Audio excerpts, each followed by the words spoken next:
today? Yes. Can anyone guess? Anyone know what we're going to be talking about? Okay, I'll give you a clue. I want you all to close your eyes and for 60 seconds, take deep breaths in, breathing system, and out. Yeah, the breathing system. Anyone know the other word for it? Respiratory. Okay, so what we're going to do, so everyone close your eyes. And for, we'll say 30 seconds. I want you to take deep breaths in through your nose and then back out. And really think about how your body is breathing. Stop. You can open your eyes now. So, we're going to talk about how your body functions to breathe without even thinking about it, right? Because we breathe all the time and we don't think about it.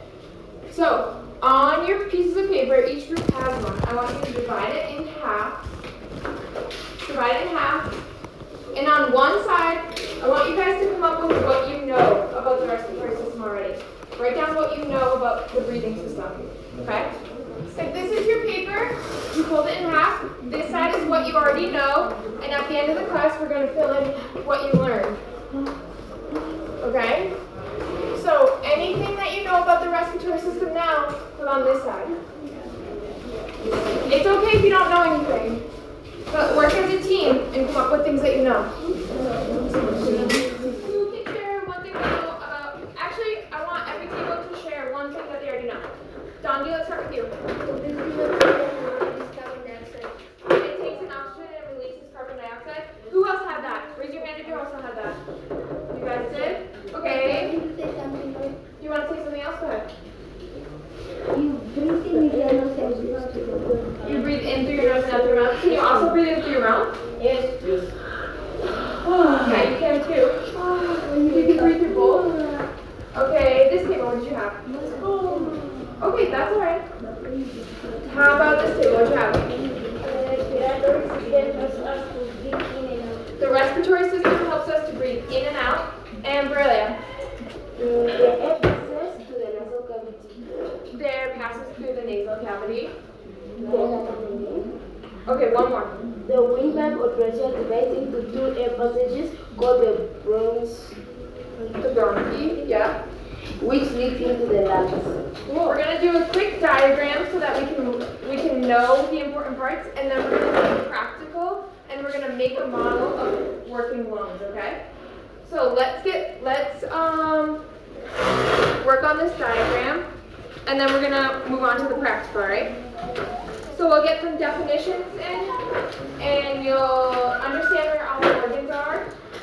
The nasal cavity, Borrelia, already mentioned it. Can you guys all identify the nasal cavity on your diagrams? Look and find it. The nasal cavity. Where is it located? Number one. No, yep, find it. Look, it's labeled on this side, so find it on the diagram.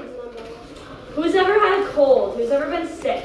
And you have a really drippy nose, and it feels all tight, right? And you feel all stuffed up. That's your nasal cavity. So when it feels really stuffy back here, and you can't even go, and it's and you can't do it. That's your nasal cavity. So it's all clogged up, right? That's where it is. And so the definition says that it cleans the air we breathe in. Does anyone know how? No. Have you ever looked in the mirror into your nose? I know it's kind of gross, but you can see that there are hairs in your nose.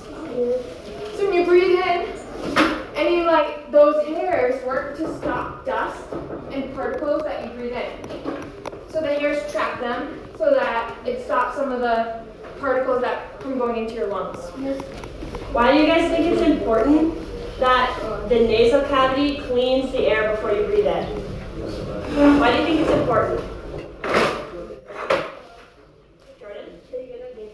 Yeah, so you don't get sick, right? Because imagine how much stuff is in the air all the time, right? If I do this, did you guys see the dust that came off? Imagine if we just breathed in all the air, everything that was always in the air. So yeah, see? Exactly. Yeah, exactly. So the nose hairs, they clean it. You know what else cleans? Your eyelashes. go into your eye. Right? It's the same thing. It's just so that everything's clean. Once we breathe air in through our nose, it first enters the nasal cavity where it gets cleaned by the hairs, right? And then where does it go? What's number 2? What's the next step in the air's path? The larynx. The larynx. Can we all say that together? Larynx. What's another name? The common name is the voice box. Yeah, so I'm talking right now because my voice box. So there are 2 cords. And when the air goes through it, they vibrate. They go and that's how we talk. Okay? So that's the next step. So let's write down a definition for the larynx. What is the next step? After the vocal cords, you breathe in some air, it goes to the nasal cavity, it passes through the vocal cords, and then where does it go? The what? The trachea. The trachea, ready? On 3. 1, 2, 3. Trachea. Trachea. Okay, and this is, what do we call it normally? Windpipe, yep. So that's a tube that connects from our neck all the way down to our lungs. It's like a pipe. It's a pipe for air. And it just allows the air to go right down to the lungs. So let's define it. The trachea it connects the voice box to the lungs. Have you guys ever been drinking water too fast and then all of a sudden you're like, because it goes down the wrong side? That's your trachea, right? That's your windpipe. So when it goes down the wrong tube, it goes into your lungs when it really should be going into your stomach. Yeah. Because they're connected. So it's like here is like the big larynx, right? And then on the side is your windpipe that goes to the lungs. So you want your water to go here, but sometimes if you drink way too fast, it goes like to the side and it goes into your lungs. And that's when you choke because you drink too much. Yeah, so pretty much one tube, there's 2 tubes connected. One connects your mouth to your stomach, and one connects your mouth and your nasal cavity to your lungs. Bear with me. So the lungs are next, right? Lungs. Who knows what happens in the lungs? Who knows what they do? What do you think, Mom?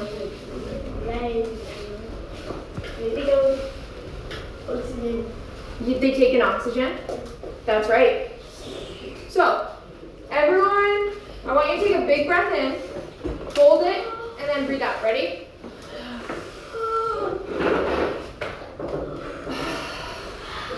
So, the lungs inflate and then they deflate. So when they inflate, we take in oxygen, and what the lungs do is they put that into our bodies because we need oxygen. And then when they deflate, they take carbon dioxide out. So we breathe in oxygen and our lungs inflate. And then we breathe out carbon dioxide and our lungs deflate. And we know that they inflate because our chest gets bigger, right? And our ribs come out to make room for our lungs. So in oxygen, out carbon dioxide. So let's write a definition for the lungs. Does anyone remember what part of the skeletal system protects the lungs? We learned it yesterday. Yep, the rib cage. Rib cage protects the lungs and the breath. Yeah, that's why when you breathe, and your rib cage opens and then closes, because your lungs are inside your rib cage. Go ahead and breathe and feel that. Feel your ribs expand. Yeah. Sometimes I feel like I breathe like this. Then I feel like I'm putting my tension. Yeah, They open up. Right? They can open to make room, and then when you breathe out, they close again. Yes. What is the last one?